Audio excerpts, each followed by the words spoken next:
Hello, I'm so excited to share with you a topic on trust. This is such a powerful experience because when you learn to trust yourself, you're able to be truly honest. And so I wanted to share, I got to a place last night where I was really feeling bad and I didn't want to feel. And I had a hard time sleeping, which always happens. And it's because I'm learning to trust myself. I'm learning to really honor how I feel and not be afraid that, oh gosh, my twin's gonna feel this or something like that. Or maybe the bad feelings are real. Like oftentimes that's what holds me back, is I actually believe that the feelings I feel are true. But ultimately that is just ego.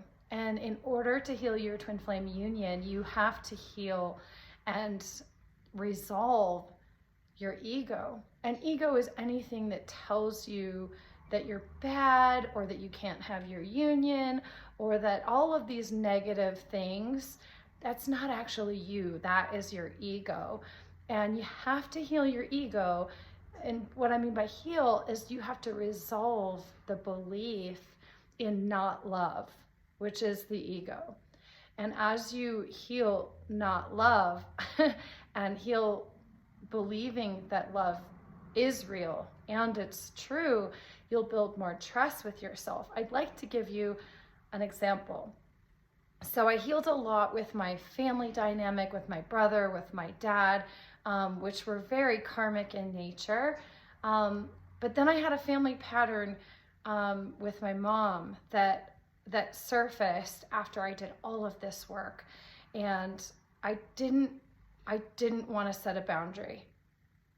I've been stepping over my own boundaries in order to have a relationship with my mom. And I care about her deeply, and she's always been such a beautiful person.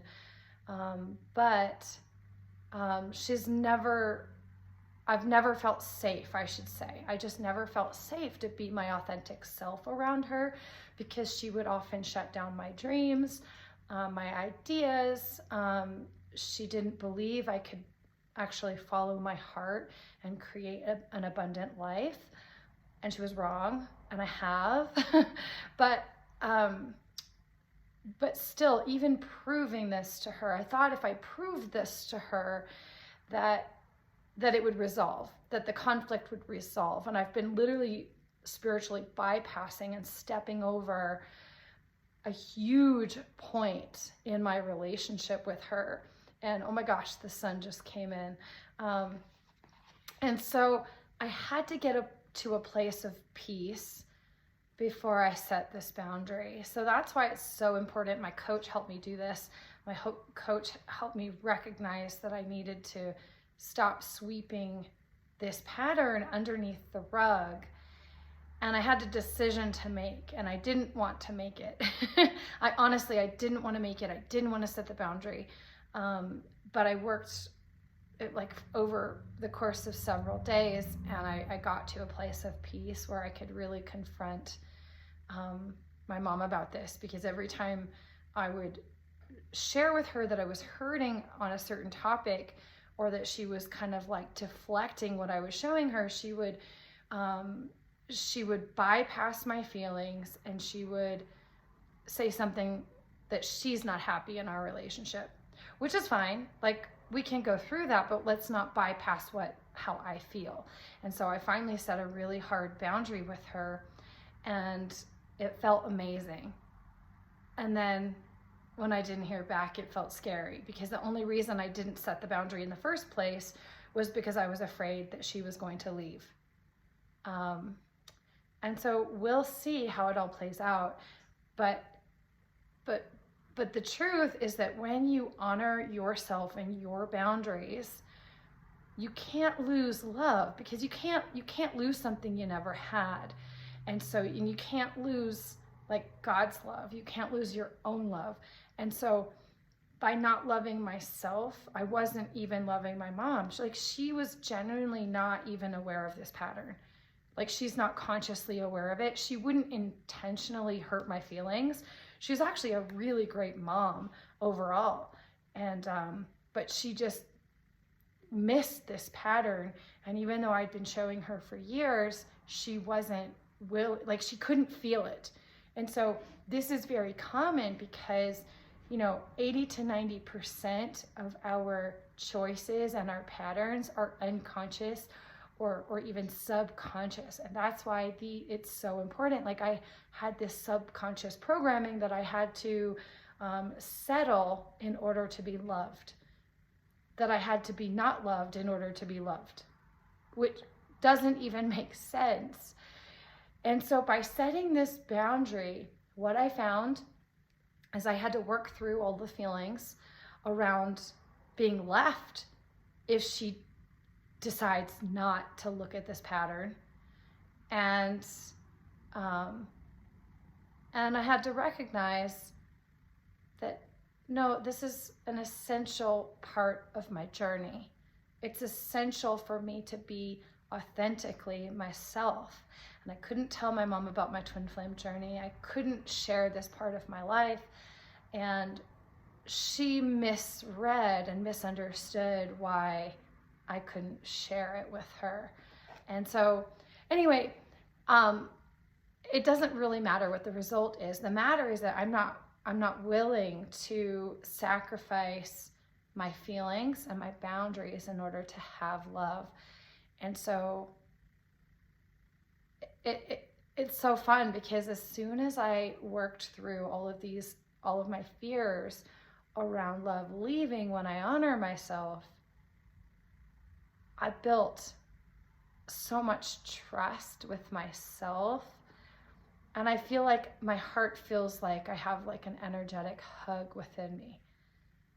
I literally just changed my consciousness by setting a boundary with my mom that I've been bypassing,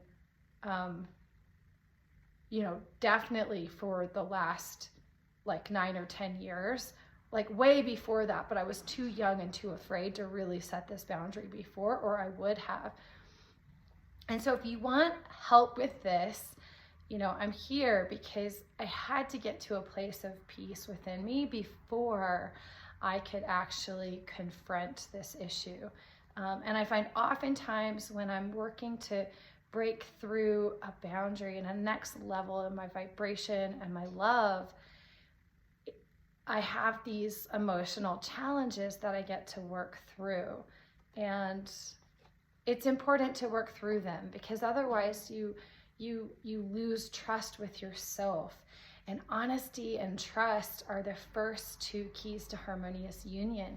That's what Jeff and Shalia share here in this book. It's such an incredible, I encourage you to get your own copy.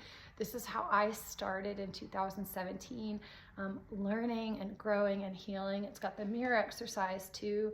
And so I'm healing everything that my mom is showing me internally. And so because I'm not betraying myself and I'm not dishonoring my feelings anymore, this has come up to be healed because it's so uncomfortable to communicate with my mom in a peaceful way because this isn't resolved. And so yeah, we'll see. Hopefully we can resolve it and get through it and have more love in our life. If not, maybe we'll have to separate for a time. Who knows? But the point is we don't have to settle in order to have love. We're supposed to have love and be with love and heal into love, and everything that's not built on a foundation of love will just crumble. And sometimes it can be rebuilt and sometimes it's not. I went through this with my brother and we were able to rebuild, and we have a wonderful relationship. I still would like more time with him and things like that, but it's mostly resolved and I can be my authentic self with him, which is, I think, important, to be your authentic self with the people that you care about, because if you can't, then there's something in the way of your trust within the relationship. And for me, it was a codependent pattern. And when I say codependent, a little bit emotionally abusive. And this is a subtle pattern, but it was very clear. Like there's no loving And like, I thought there was a gray area. That's the thing, is I thought that there was a gray area. But no, it became very clear. Someone's either really loving you fully or they're not loving you. There is no middle ground, because like, disrespect is disrespect. Like, you can't, like, you can bypass it in order to have a relationship, but that's not love, right? But fully addressing the truth and how you feel, and that's how you know. Because what would happen is my mom would always bypass. She would always like make me question how I felt and not allow me to feel, and she would shut me down. And so I very much do that emotionally to myself. And so as I've been healing this pattern within, again, it's just so uncomfortable to relate. And so hopefully we can heal this pattern and have a beautiful relationship. But anyway, I thought this might help you, any of you out there who are learning not to bypass your feelings and heal your relationships with your friends and family. All right, have a beautiful day. Thank you.